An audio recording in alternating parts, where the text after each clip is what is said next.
जाता है। अगर अच्छे कर्म करोगे तो व्यक्ति नाम लेगा,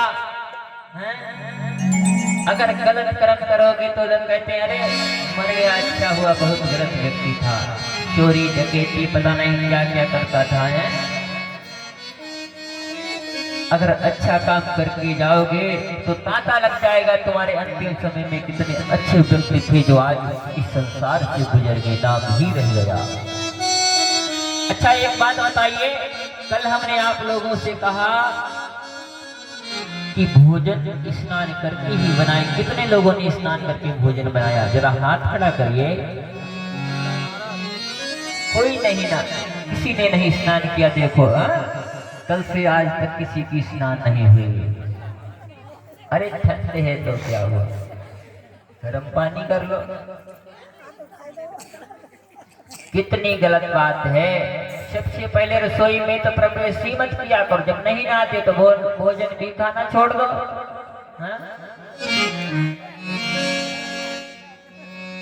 अरे रसोई को क्यों अशुद्ध करते हो जिसमें लक्ष्मी का वास होता है?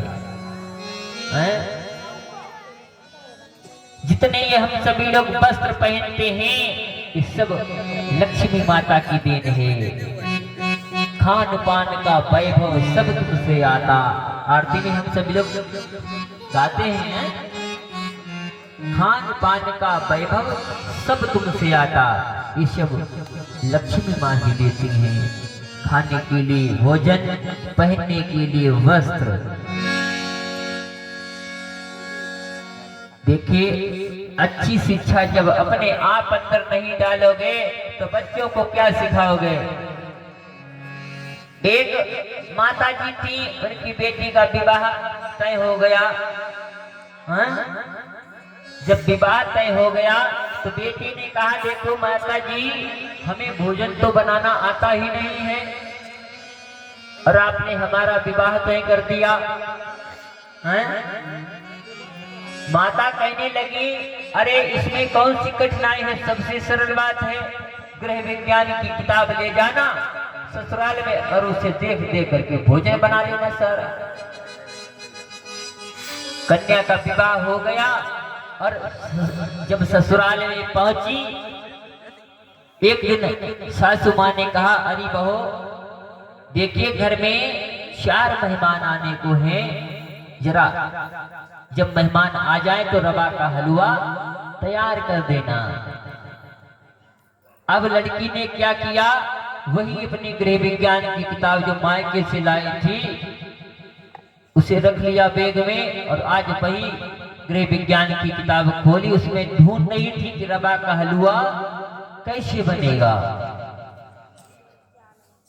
देखा उसमें कि इतनी चीनी पड़ेगी, इतना रवा पड़ेगा, इतना घी लगेगा, इतना दूध लगेगा, इतनी जानकारी तो कर ली।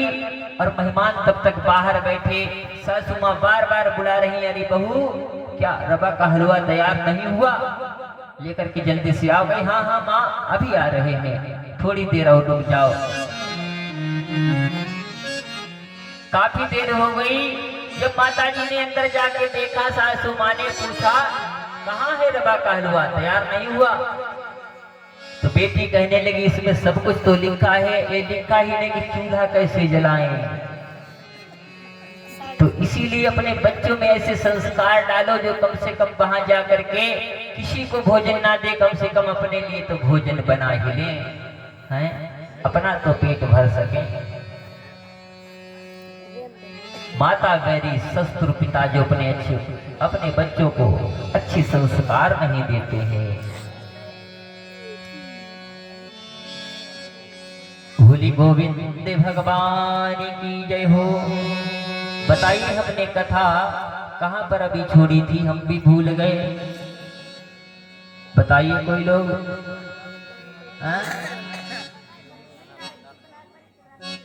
अरे कथा पांडाल में छोड़ी है तो ये सब पांडाल में ही बैठे, कम से कम बताएं तो कहां पर कथा छोड़ी थी।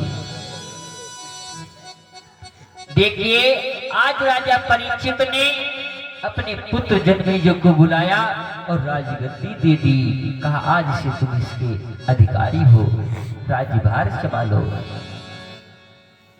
अर्जुन में जे को राजदेव भूप परीक्षित धीर, और जा बैठा योगी सुवन गंगा जी के तीर।